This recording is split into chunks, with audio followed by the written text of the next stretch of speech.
Hello बच्चों, myself DP Singh, physics faculty, Aakash institute Kota. तो बच्चों आज मैं लेके आया हूँ एक शानदार सी शॉर्ट ट्रिक, या फिर बोलो कि मैंने स्टेप कम कर दिए हैं थोड़ा सा दिमाग का यूज करके। तो बच्चों ये सवाल है स्टॉपिंग डिस्टेंस का, तो इसको कैसे हम कम टाइम में बढ़िया तरीके से सॉल्व कर सकते हैं। तो आइए देखिए, स्टॉपिंग डिस्टेंस होती है बेटा S = U² / 2a। तो इसी पर आधारित मैंने शॉर्ट ट्रिक बनाई है, S = U² / 2a। तो देखो क्या करना है, आप देखो इनिशियल था आपका U और 0 हो रहा है, रिटार्डेशन A था, ठीक है, डिस्टेंस कितना चला, S चला, ठीक है। तो वहाँ से फॉर्मूला बना इक्वेशन ऑफ मोशन से S = U² / 2a। अब इसको डायरेक्टली कैसे सॉल्व करें, तो अगला डिस्टेंस क्या होगा, अगली कंडीशन में अगला डिस्टेंस S' मान लेते हैं, S' = S इनिशियल। अब देखो अगला कंडीशन है U/2 हो गया स्पीड, U/2 से 0 हो रहा है, S' हो गया डिस्टेंस और रिटार्डेशन सेम रहा। तो हमें क्या करना है, जो अगली कंडीशन दी है उसमें देखना है कॉफिशिएंट किसका, स्पीड का। स्पीड का कॉफिशिएंट कितना हो गया, 1/2। स्पीड का कॉफिशिएंट है 1/2, तो 1/2 का होल स्क्वायर, 1/2 का होल स्क्वायर। और एक्सेलेरेशन के इन्वर्सली प्रोपोर्शनल है। अगर एक्सेलेरेशन चेंज होता तो एक्सेलेरेशन का जो कॉफिशिएंट होता उससे उसे हम उल्टा करके मल्टीप्लाई कर देते। तो यहाँ एक्सेलेरेशन सेम है तो यहाँ 1 रखते हैं, ठीक है। अब आ जाएगा ये S' = S/4, यानी 100/4, क्योंकि S 100 दिया है, ये आ जाएगा 25 मीटर। तो बच्चों ये कितने जल्दी हमने स्टेप कम करके आंसर निकाल लिया। First answer is the correct answer. इसी पैटर्न में बच्चों हम लोग आगे बढ़ते हैं अगले सवाल की ओर। और अगला सवाल क्या है, अगला सवाल भी स्टॉपिंग डिस्टेंस के तरीके से हम कर सकते हैं। इसमें क्या है, अगले सवाल में एक बॉक्स दे रखा है और यहाँ स्पीड कितना है U, कुछ डिस्टेंस चला मतलब 24 सेंटीमीटर। इसके बाद स्पीड कितना हो गया, U/3 हो गया, और यहाँ स्पीड कितना हो गया, 0। तो बोला कि जब ये 0 स्पीड पर आएगा, U से 0 पे आएगा, तो टोटल कितना चलेगा। तो मान लो ये X चला। अब देखो इसमें भी दो कंडीशन बन सकती हैं, एक U से 0 और एक बन सकती है U/3 से 0। तो बेटा U से 0 रिटार्डेशन A था, कितना चला, 24 सेंटीमीटर चला, बहुत बढ़िया। अगली कंडीशन बनी U/3, 24 नहीं 24 प्लस कितना, इसको x माना तो 24 + x सेंटीमीटर चला, ठीक है, यानी ये चला 24 + x चला। तो अगली कंडीशन क्या है बेटा, U/3 से 0, रिटार्डेशन कितना है, a है। अब देखो U/3 से 0 हो रहा तो कितना चला, ये x चला।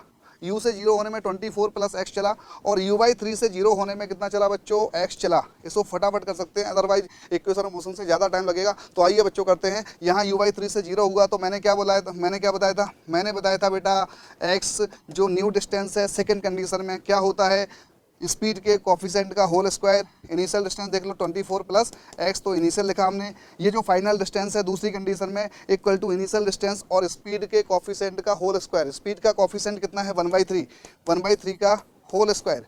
और यहाँ पर भी रिटार्डेशन सेम है तो 1 आ जाएगा।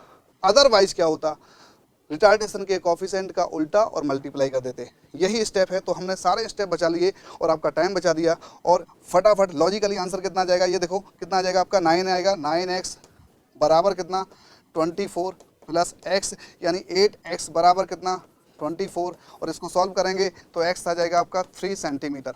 तो टोटल कितना चला बच्चों, 24 ये चला और 3 ये चला, यानी 27। करेक्ट आंसर 4 हो जाएगा।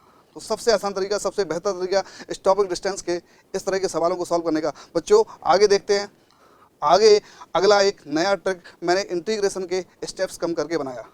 तो ये सारी दिमाग की उपज है, आप भी कर सकते हो, लेकिन आपको यूज नहीं करना है, आपको अपना दिमाग नहीं यूज करना है। जब कोई टीचर ट्रिक बना के दे तो उस पर काम करना है बच्चों। तो आप देखो ये भी बहुत शानदार स्टेप होने वाला है। इसमें क्या है, ए से हमें वेलोसिटी चाहिए, ए से हमें VT इक्वेशन चाहिए। ए बराबर कितना है, A कैपिटल A T⁻3। तो बोला एक्सेलेरेशन दिया गया है टाइम के साथ, और इनिशियल स्पीड कितना है आपका, V है। इनिशियल स्पीड कितना है, इनिशियल स्पीड इसमें V होगा। V की जगह आप U ले लो क्योंकि ऑप्शन में U है। तो आप देखो, आपको समझने से मतलब है शॉर्ट ट्रिक किस तरीके से यूज करेंगे। तो ये बराबर इतना दिया है। अब देखो फटाफट आपको क्या काम करना है, आपको कोई इंटीग्रेशन का प्रोसेस यूज नहीं करना है, ज़्यादा इक्वेशंस नहीं बनानी है। मैंने इसको स्टेप कम करके बनाया। आप देखो, अगर ए का इंटीग्रेशन करोगे टी के साथ, तो क्या मिलेगा, वेलोसिटी। तो दोनों तरफ इंटीग्रेशन करना है और आपका आंसर आ जाएगा। मतलब बहुत हल्के काम, मतलब बहुत अच्छे तरीके से कम टाइम में आप बढ़िया आंसर निकाल सकते हो, ठीक, एक्यूरेट आंसर मिलेगा आपको, कहीं कोई दोहरा नहीं है गलत होने का। अब देखो यहाँ पर ए का इंटीग्रेशन करा, क्या मिला, V मिला। ए का इंटीग्रेशन करा, V मिला। बस इसमें इतना याद रखना है, इनिशियल को राइट हैंड साइड जोड़ना है। जैसे मान लो ए से हम V निकाल रहे हैं तो इनिशियल वेलोसिटी को राइट हैंड साइड पहले जोड़ना है, इसके बाद राइट हैंड साइड का इंटीग्रेशन करना है। बस इतना याद रखना है। जैसे मान लो V से x निकाल रहे हैं, v से x निकालना है तो आपको क्या करना है, ठीक है, राइट हैंड साइड का इंटीग्रेशन करने के पहले इनिशियल x यानी पोजीशन को जोड़ना है, ठीक है। इसके बाद राइट हैंड साइड का इंटीग्रेशन करना, एक लाइन में आंसर आएगा। a का इंटीग्रेशन करा v आया तो यहाँ कितना आ जाएगा बेटा, इनिशियल को जोड़ा, इनिशियल u है, ठीक है, इनिशियल u है दिया होगा, अगर 0 होता तो 0 लेते, तो यहाँ पर बेटा u आ गया प्लस कितना a t की पावर 3 है तो कितना हो जाएगा t की पावर 4 बाई कितना 4, जो भी पावर होती है इंटीग्रेशन में क्या होता है, जो भी पावर होती है उसमें एक ऐड करते हैं, जो भी नेक्स्ट जो भी पावर आती है उसे डिवाइड करते हैं। तो बेटा a का इंटीग्रेशन v कैपिटल A जैसे का तैसा, t की पावर 3 है, इसमें एक जोड़ोगे 4 आएगा तो t की पावर 4/5 इनिशियल को जोड़ना है।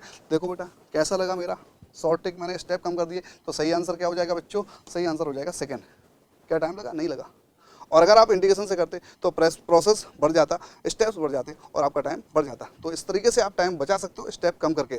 तो इसको स्टेप कम करके शॉर्ट ट्रिक्स का नाम दे सकते हैं, ठीक है। आगे देखो ये सवाल, देखो ये सवाल सभी लोग 5 से 6 स्टेप में करते हैं, 5 से 6 लाइन में कम से कम करते हैं। तो आप इसको 1-2 लाइन में कैसे खत्म करोगे, आप देखो इसमें भी ये भी ऊपर जैसे ही है, इसमें f बराबर कितना है f0 1 माइनस कितना small t by capital T, ये बेटा एक्सेलेरेशन है, एक्सेलेरेशन है f, ठीक है।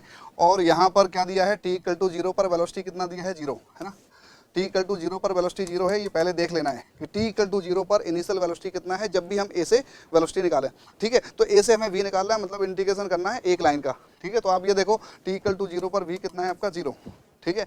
अब बताना है वेलोसिटी बताना है जहाँ पर एक्सेलेरेशन 0 होगा, यानी जहाँ पर f 0 होगा। तो आप देखो इसका इंटीग्रेशन कर लो फटाफट, f का इंटीग्रेशन करा, f का इंटीग्रेशन करा क्या मिला, f का इंटीग्रेशन करा हमें v मिला, इनिशियल तो है नहीं तो 0 प्लस f0 जैसे का तैसा 1 का इंटीग्रेशन t हो जाएगा, टाइम के साथ इंटीग्रेशन करना है, t का इंटीग्रेशन t² हो जाएगा इंटू t। अब वेलोसिटी कहाँ निकाल रही है, vt इक्वेशन आ गई बेटा, vt इक्वेशन आ गई। अब वेलोसिटी निकालना है जहाँ पर f0 है, तो आप देखो f0 कब हो सकता है, देखो थोड़ा सा दिमाग लगाओ, f equal to f0 1 minus small t by capital T, f0 कब हो सकता है, अगर ये 1 है ये भी 1 हो जाए तो 0 हो जाएगा। ये 1 कब होगा, जब स्मॉल t बराबर कितना हो जाए कैपिटल टी, स्मॉल t बराबर कैपिटल टी तो ऊपर नीचे 1 आ जाएगा और 1 माइनस 1 कितना हो जाएगा आपका 0 हो जाएगा। तो एक्सेलेरेशन 0 कब होगा, जब स्मॉल t बराबर कैपिटल टी, तो दूसरे लाइन में आंसर आ जाएगा आपका f0 और ये स्मॉल टी की जगह कैपिटल टी रखेंगे, कैपिटल टी माइनस कितना, कैपिटल टी का होल स्क्वायर अपॉन कितना 2t। आप देखो t से t गया तो t माइनस t/2 कितना बचा t/2, तो f0 इंटू कितना t/2। इस सवाल को कम से कम 5-6 लाइन में करते, अच्छा खासा इंटीग्रेशन करना पड़ता है। उससे आप बच गए कि नहीं बच गए, फटाक से हमने ट्रिक से सवाल सॉल्व कर लिया। तो बच्चों इसी तरह के स्मार्ट और लॉजिकल ट्रिक्स स्टेप कम करके देखने के लिए बने रहिए हमारे साथ। ऐसे सारे टॉपिक पर जहाँ पर स्टेपिंग ज़्यादा है उस पर भी मैं लेके आऊँगा, तो बने रहिए आकाश इंस्टीट्यूट के साथ। Thank you.